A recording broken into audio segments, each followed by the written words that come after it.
And welcome to our Adult Sunday School class, the last one for the month of February 2025. In fact, we're the 23rd right now.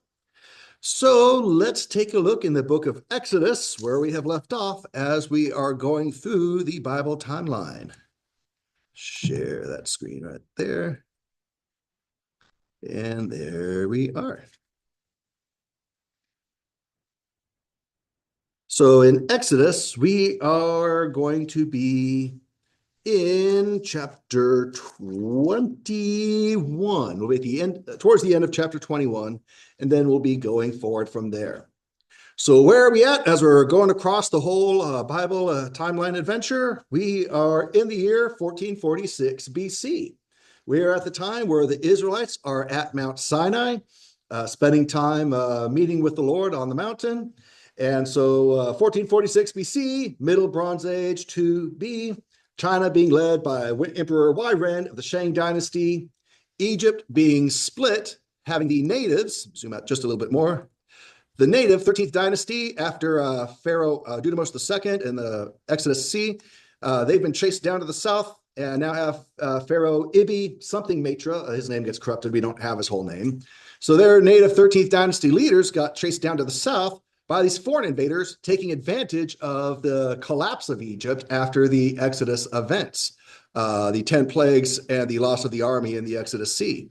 These outsiders coming in are the Amalekites, descendants of Esau, who had spread to Rephidim down here and fought the Israelites. As the Israelites were coming out of Egypt, the Amalekites were joining up with others coming across to go into Egypt. They become the foreign leaders in the north of Egypt, the 14th dynasty.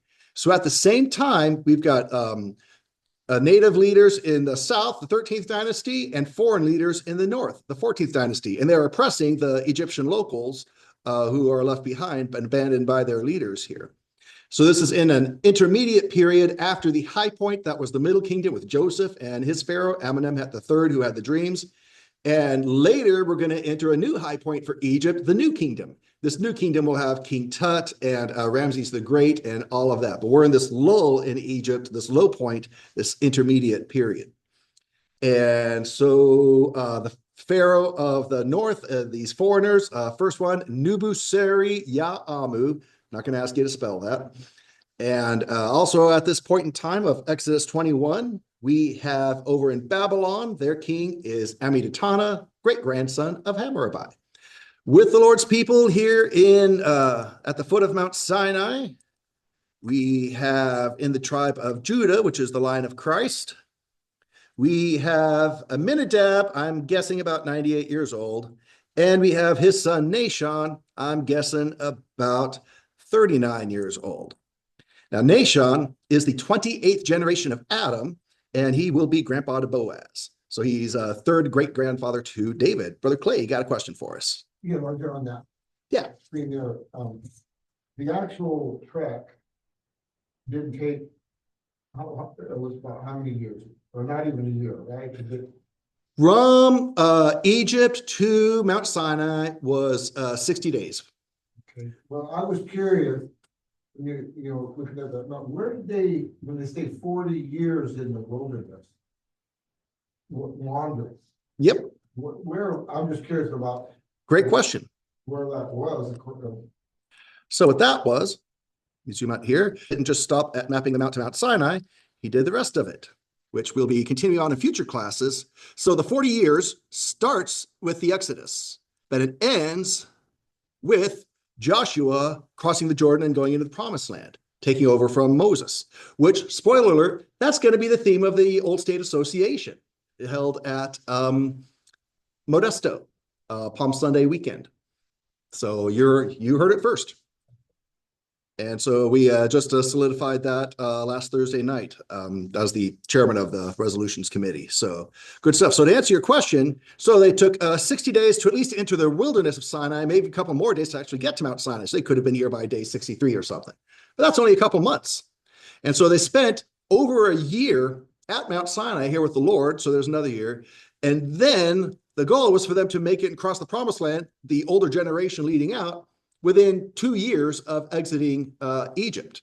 God said, first meet with me here. He told Moses at the burning bush. They're not going to go straight there. They're going to meet with me here, right here, where we're talking now at Mount Sinai. We'll have this betrothal covenant event. Then they'll go forward and enter the promised land. This was to be a 2-year plan. It was actually from here going forward. Instead of being 2 years, it took 38 more years for a grand total of 40. Because of their unfaithfulness, they were cursed to wander around in circles for 40 years until the first generation died off. Then the younger generation went in. The only ones from the older generation were Joshua and Caleb. And so that's what we see happening there. Does that help with that? Yeah, because, like say the distance, Exactly. they could walk around the whole world. Oh gosh, yes. They didn't take them 40 years because that was how long it took to travel. Oh, they could have done it was supposed to be a 2-year journey. But they blew it. And so the lesson for us is, okay, in our lives, how many journeys did the Lord have that, according to him, were only to be 2-year journeys, but they took us 40 years? We took us an extra 38. Yeah, been there. We can all relate to that. But praise God that he has another on-ramp for us. Yeah, we missed the blessings and benefits from the first on-ramp, but the other on-ramps are there. So we can still hop on and be on. And the end destination is the same, which is why the Lord says, last will be first and the first will be last. So praise God, while we have breath and hope, we can still get on the Lord's highway to reach that same destination. It's not a lesser destination because we got there later. We just missed some of the journey that we could have been a part of beforehand. But then, as he says in Joel very beautifully, I will even make up to you for the years. So beautiful, beautiful heart and faithfulness of the Lord here. So that's what's going on here. So let's pick up in chapter 21. We left off last week talking about the famous eye for an eye stuff and how that actually in context, eye for eye is verse 24. The context is verse 22, pregnant woman, and the eye for eye being for the loss of the baby in the womb, showing God's value in fact, right before eye for eye, it says life for life, showing right from the start, God's value of the life from the womb.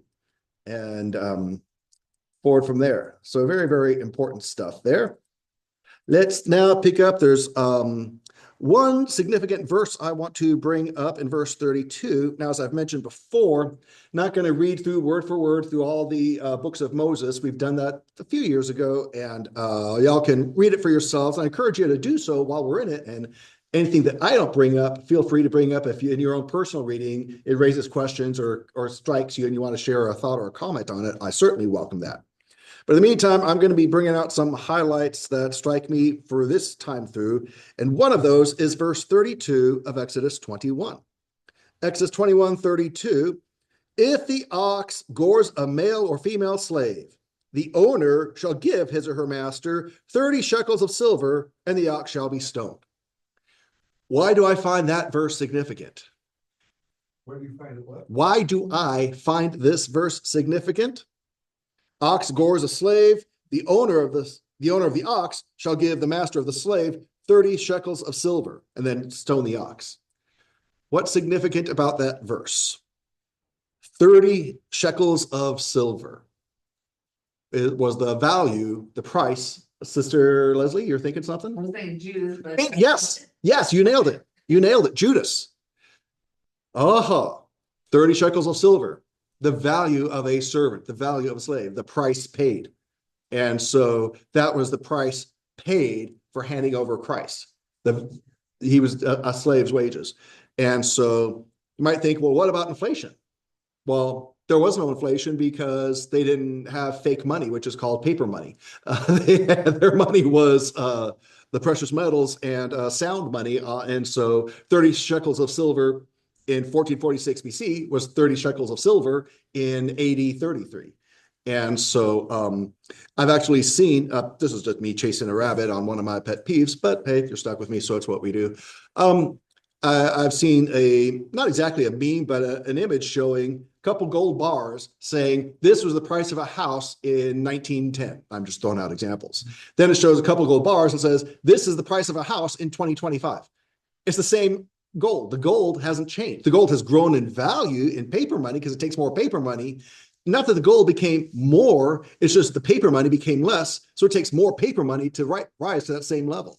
So in a sense, the value of the gold became more in dollars, but the gold's still the gold.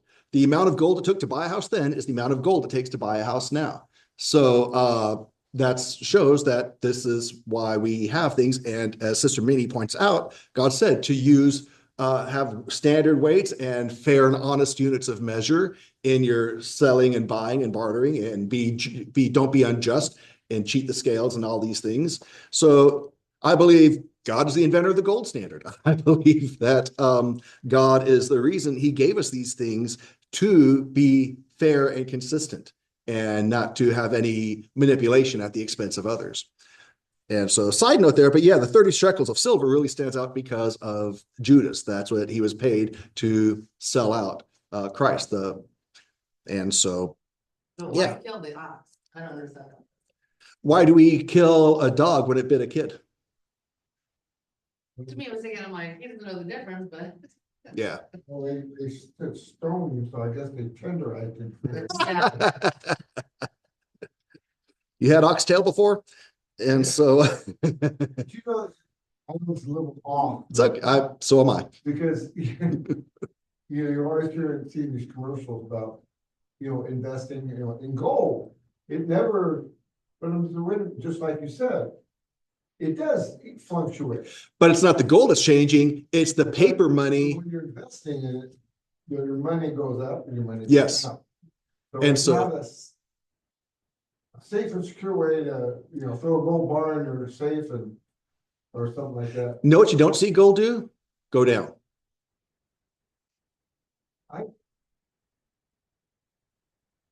I used to kind of keep track years ago of how much an ounce or what it was, and I could have sworn, you know more than I, but that it did go down.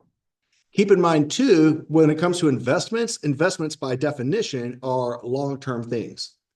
Short-term stupidity by government trying to manipulate things will force fluctuations in things when they're trying to achieve something by artificially manipulating. And so that sometimes happens in the short term, but if you look over the long term, it's always risen. Same thing with assets like homes. Yeah, you have a crash where, okay, there was a bubble and it got, settled back down to where it kind of should have been, and it grows back from there. But land, homes, gold, physical, real commodities and assets, these are things that have lasting value. And it's really the value of paper money that is fluctuating so much that causes the issues. But these things always end up being worth more because they stay the same while the paper money keeps being worth less. So you always have it taking more money to equal the same that you already had here. So that's why you see this going up in quote unquote paper money value, but it's really just because paper money has lost its value. It takes that much more paper money to equal where the gold is. So yeah, so that's 30 shekels of silver, and the same principle applies to silver. And in fact, there was a push in the 1800s. People who, in fact, I saw something recently. It said the only people who don't like an honest gold standard are dishonest people. It doesn't allow them to do dishonest things because it keeps them kind of like those who don't like the Constitution, because it puts limits on them from their own agendas. And so there was a push in the 1800s, especially by the farmers. And this is where I'll say this, and keep in mind, God has a way and a provision. Jehovah Jireh, our provider, he has a way for everyone. There are natural markets and needs. Let's talk about a band. A band doesn't need 5 bass players, right? That would be kind of, and no drummer. That wouldn't work. The same thing with the church. The church doesn't need 5 pastors. The church doesn't need 5 song leaders. It can have 5 men who are capable of pastoring, 5 men and women who are capable of song leading, et cetera, but it doesn't need in that role. And so the point is there's a role and a place for everyone, but it's not always going to be the same thing. And it's not always going to be maybe our first choice. We had this thing in the Navy called dream sheets where I filled in, here's what I wanted to be in the Navy. Then the Navy said, okay, here's what we're actually going to make you based on needs of the Navy. And so part of serving is submitting to God's will, not our own. And I say all this to say, sometimes there are times when we had more in an industry than we needed, or people were flooding the market with people in this industry. So there was less demand for it. And so it became tough to be in that industry. Well, There are other industries where go where the openings are, go where the needs are. One of the jokes today is about graduating college with your degree in underwater basket weaving. Well, there's not a high demand for that. Yeah, that's not a high paying job for people who could, yeah, I know. Or all these other silly studies that are out there you can major in. Well, that's not going to put food on the table. In the 1800s, then this going back to this, there was a huge amount of farmers. And so there was a balance that needed to be struck. And so while they were being limited by the gold standard and how much they can borrow and credit on the farm and all that stuff, they were petitioning for a silver standard. They wanted to add to that and they wanted to just spread it. And if for their when it wasn't, and not everyone who inherits a family farm does a good job of maintaining it and keeping it functioning and working just because they inherit it. And same true with any business too. It's what you do with it. And so all this to say, back in the day, William Jennings Bryan was famous for saying, "Don't crucify me on a cross of gold." He had a famous speech about that. There's some thought that the book, The Wizard of Oz, was written in protest, supporting the farmers and against the goal to just follow the yellow brick road and all that stuff. So it anyway, it's a little curious cultural side notes there, but significant too, this understanding of the struggle. God cares about our daily lives. He cares about our occupations. He cares about our fields of industry. He cares about how we are living, conducting, and dealing, and producing and surviving. God cares about all of it. He has a way for it, but it has to be us doing things according to him and not just according to us. And that's kind of the deal there. And if we seek him and are willing and submissive, he'll make the way. And yeah, so just some thoughts on that. But let's continue with these relationships with each other in chapter 22. This is interesting. Actually ties into the class that Ashley and I just sat on. Chapter 22, verse 2. If the thief is caught while breaking in and is struck so that he dies, there'll be no guilt for bloodshed on his account. If the sun has risen on him, there will be guilt for bloodshed on his account. A thief shall certainly make restitution. If he owns nothing, he shall be sold for his theft. If what he stole is actually found alive in his possession, whether an ox or a donkey or a sheep, he shall pay double. Now, just reading verses 2 through 4. What are your initial thoughts or reactions on what's said there? Yeah. There will be no, okay, what do they mean by blood guiltness? Basically, a guilt worthy of your blood being shed, a death penalty. He struck, okay. If the sun is risen on him, Daylight. there will be a death sentence. I don't get that. So what's this saying is, yeah, this is an interesting point, and that's why I wanted to touch on this. So if the thief is caught while breaking in, he struck so that he dies, there will be no guilt for bloodshed on his account. Okay, thief came into your house, was stealing your cow, then guess what? And you killed him, you're not guilty for his blood. Okay, verse 3. But if the sun had risen on him, and this relates to the class we just took, if the sun had risen on him, there will be guilt for bloodshed on his account. Meaning that when it comes to just taking property is not worth the death penalty. Now, if he was in your house in the middle of the night, you don't know what else he's doing. You don't know if he's threatening your life, he's operating in the darkness. You're protecting your family. But if he's just stealing your cow in the daylight, you don't have the authority to take his life, is the point in that case. So you're exceeding the crime. Theft is not versus not see. exactly seen versus not seen. Yeah. Or if you're exactly, and you can see that he's just stealing your cow. Okay, well, you don't have the right to use lethal force to protect your cow. And so then it says, a thief shall certainly make restitution. So, okay, you're busted. Okay, now you got to make it right. And if he doesn't have anything, then he shall be sold for his theft. Okay, if he can't pay it off, then he has to work it off. Okay, but notice what it says in verse 4. If what he stole is actually found alive in his possession, whether an ox or a donkey or a sheep, he shall pay double.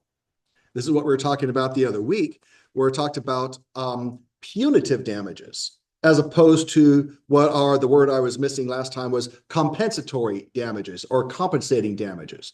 Compensatory damages are to compensate for your loss. Okay, you lost a sheep, you had a sheep taken from you that was worth 300 shekels. Well, here are 300 shekels back to compensate you for your loss. That would be even Steven.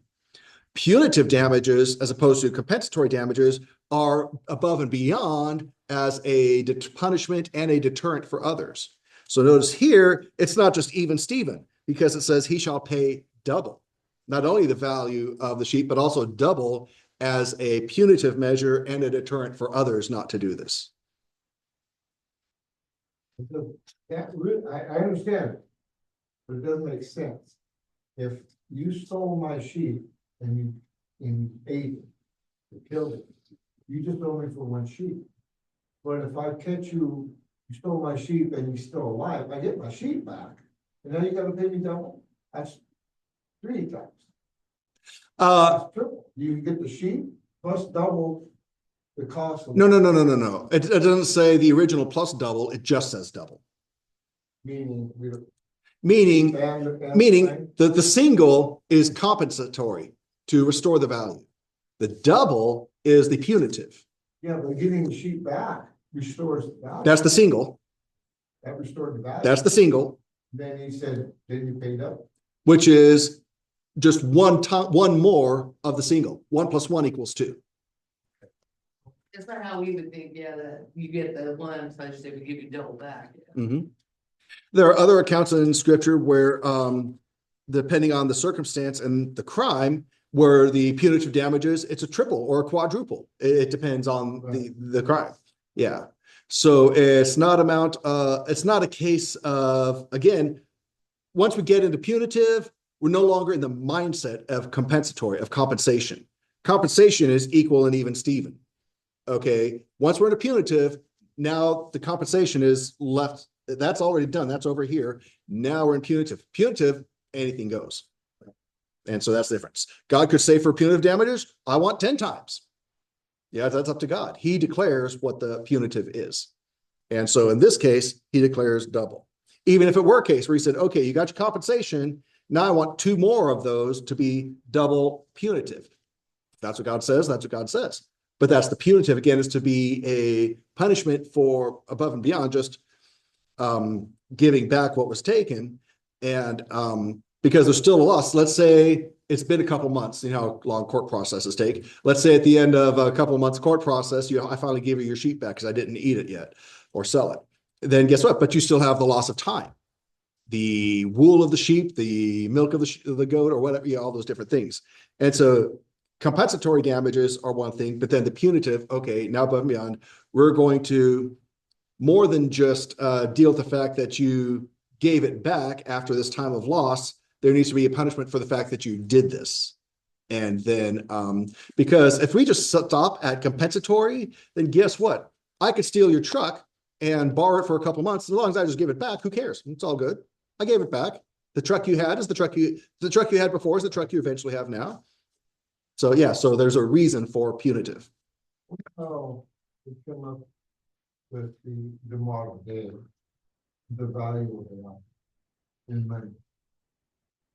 You know, you can, you know, I don't understand that when, you know, like with Twin Towers or whatever, anybody that's out died in that, they, you know, we gotta pay their family or whatever X amount, you know, some people got more, some people, how do they, you know, that's what how do you put a value on giving that?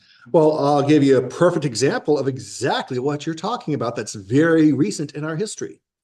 The Butler, Pennsylvania assassination attempt where President nominee Trump got shot through the ear. Well, 2 other folks were severely injured and one was killed, Corey Contemporary, and died from his head wound. And so the assassin was killed on the spot. But for the family, the wife and the daughters who were there right with him, in fact, he was shielding them when all this happened. A fire chief and all that stuff. Anyway, Lots of folks have donated money. They've received, in fact, some very wealthy people gave a lot of money. Over $1 million has been given to this family to help compensate for the loss of their father and husband. And what did the wife say about that? She obviously is very humbled and grateful and appreciative of the gestures. But she said, to your point, given a choice between the money and her husband, she'd rather have her husband. Of course, there is no dollar value that makes it okay. One's an equal trade from the other. Yeah, there's no dollar value. That is why capital punishment is scriptural and biblical. The only ultimate payment for a life can be the life of the perpetrator, which is why Jesus Christ offering his life pays for, we basically sold out our lives to sin when we sinned. And so that's why Jesus, in offering his life in our place, redeems us, puts the value. Redeem is to deem again. To deem is to value, judge, or estimate. So Jesus Christ redeems us. He rejudges, revalues, reestimates, puts the value of life back into us that we had sold out. And so that life for life thing is that was here in Exodus chapter 21.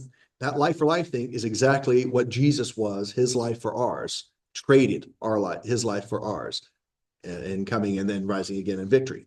So yeah, very, very important, significant stuff, which is why we are to hold sacred the sanctity and value of life. Even though we might not honor and don't have to honor what people do with their lives, we can have a godly respect for the value of their God-given life. And that's the difference. So yeah, important, significant stuff here as we're talking about oxen and things like that. So what else? Let's go to chapter 23, verse 20. Very, very significant stuff here. Exodus 23, verse 20 to 23. Exodus 23, verse 20. Actually, I'm sorry. Let me back up just a little bit. My mistake. I know you're excited, but we'll get there. Yeah, I'm sorry. I skipped a page. Yep. So we'll get there, but we're still in Exodus 22. Exodus 22, verse 16. You may have heard of this before. Exodus 22, 16. If a man seduces a virgin who is not betrothed and sleeps with her, he must pay a dowry for her to be his wife. Should I bring that one back?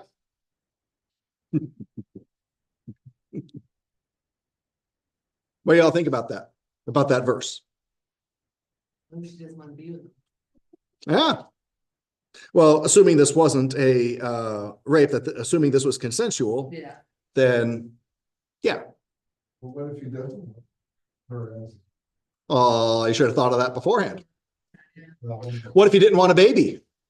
right. Well, you should have thought about that beforehand. Because the consummation of a marriage is what happens after a marriage. So if you got the cart before the horse, guess what? You're getting stuck with the cart and the horse. And not stuck with, it's a case of, okay, you've already it's basically like forcing squatters to pay for the house. You're already jumping ahead and you're taking advantage of the domicile. So guess what? You want to live there? Guess what? You pay for it. And so you're stuck with it. So exactly. So if you want something, give it again, this is again, value. Is not sexual purity valuable? And that intimacy between husband and wife, valuable. If you want it, pay the rightful price for it. Make the rightful sacrifice for it. Make the rightful commitment for it. It's not that you can't have it. God, it's a gift from God, but do it God's way. And keep it precious. Hebrews says the marriage bed is not to be defiled. And so, yeah. That's how these things are to be. Imagine if that were a law that was in place today. Mhm. Now, see, there you go, value, a dowry. Somebody's putting a false, you know. Let me put it to you this way. And we joke, I heard someone telling a funny story, but about just an example of different cultures. I loved her so much, and I was so determined to have her in this culture. That was a 5 chicken woman right there. Yeah. And that means something. Yeah. If I say it, Rice eggs right now, yeah. Someone made the observation, well, if chickens only, I understand the eggs, but if chickens only have 2 wings, why isn't there a wing shortage? 3D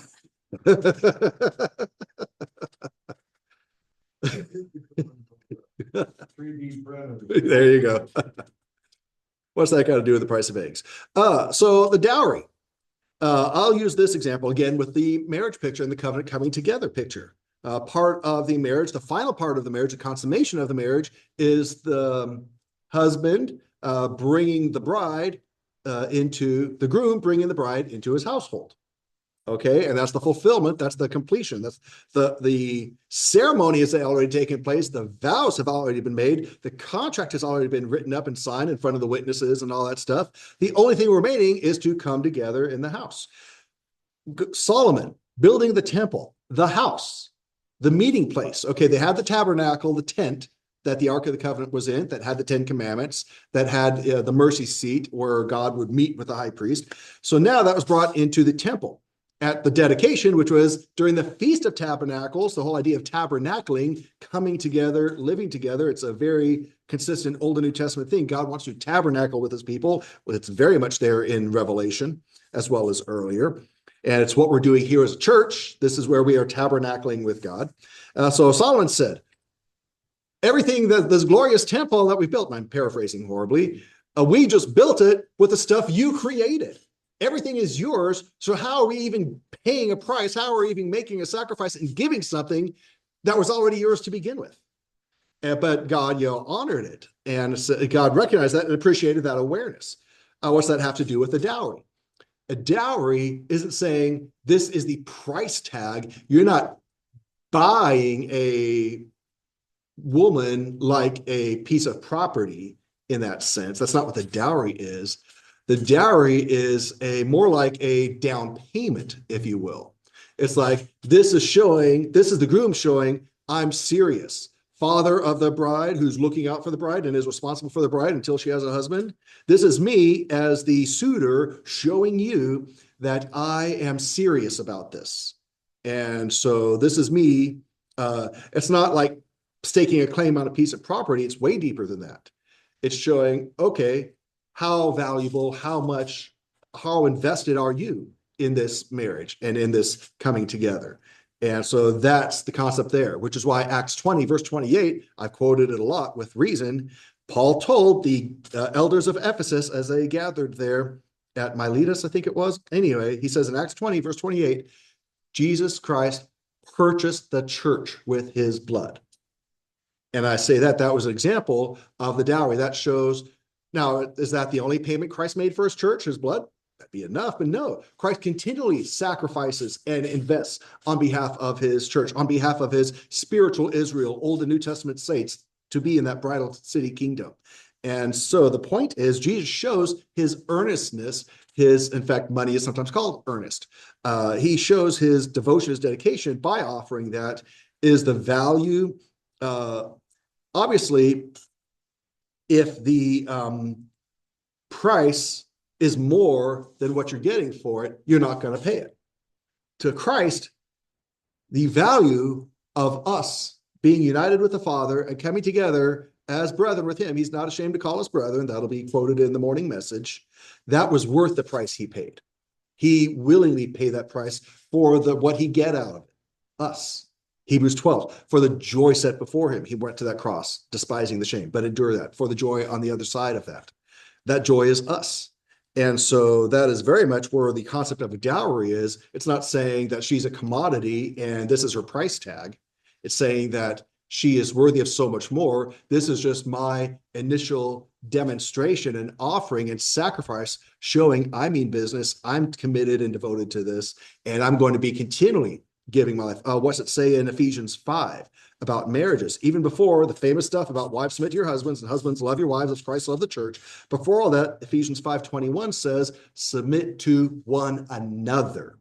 So it's not just the wife submitting to the husband, it's also the husband submitting to the wife, and the church members submitting to each other as we submit to Christ.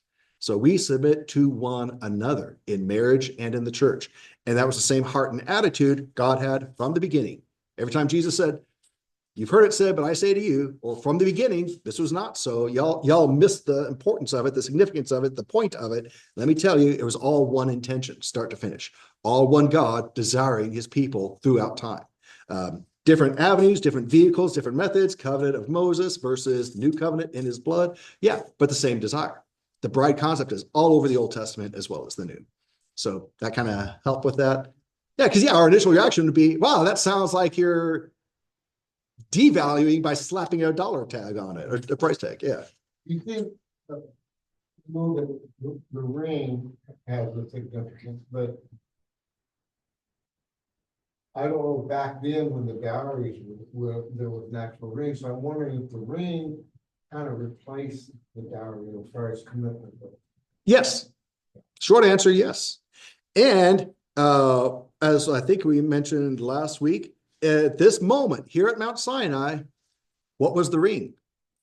The ring was the Sabbath, the sign of the covenant, as well as the circumcision that existed before the covenant, circumcision, then baptism now.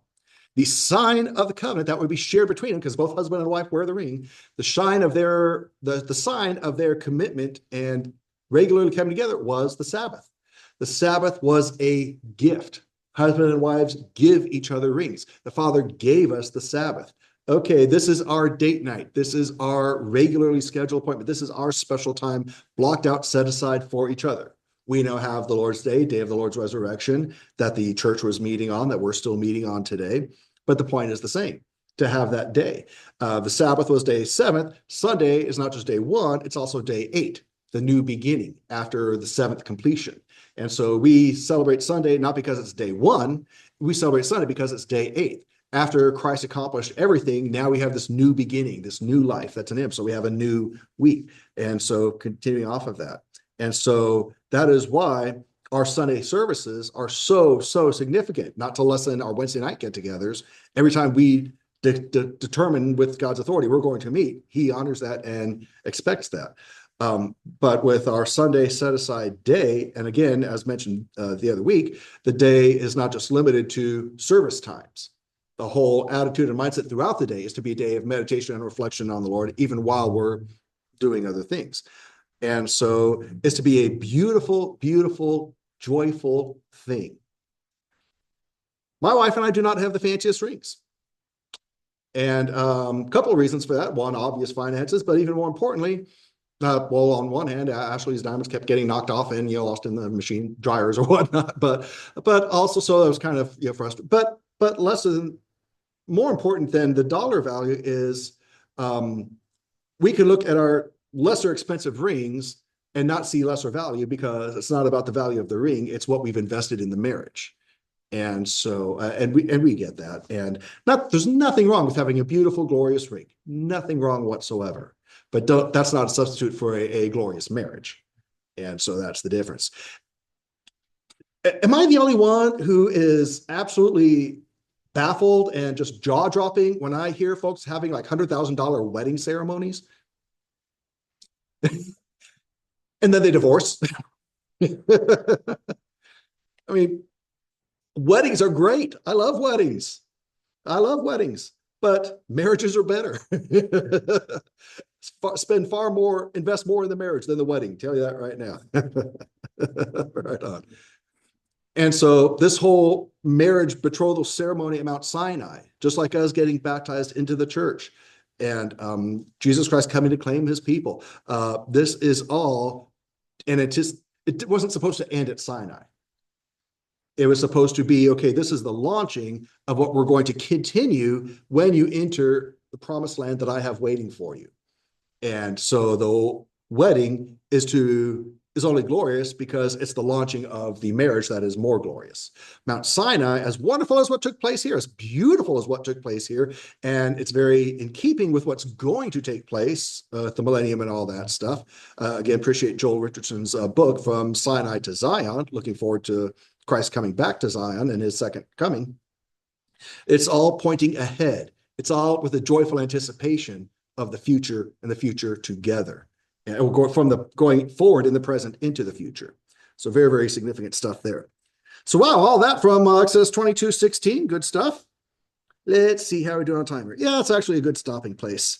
So let's stop here with Exodus 22:16. We'll pick up with some thoughts at the end of the verse, going to chapter 23. But as we close class up, any other thoughts, reactions, comments, or questions on what we have looked at, talked about, and considered for this morning? If not, let's go ahead and stop our screen share. We will stop our class recording and get ready to go before the Lord together in song.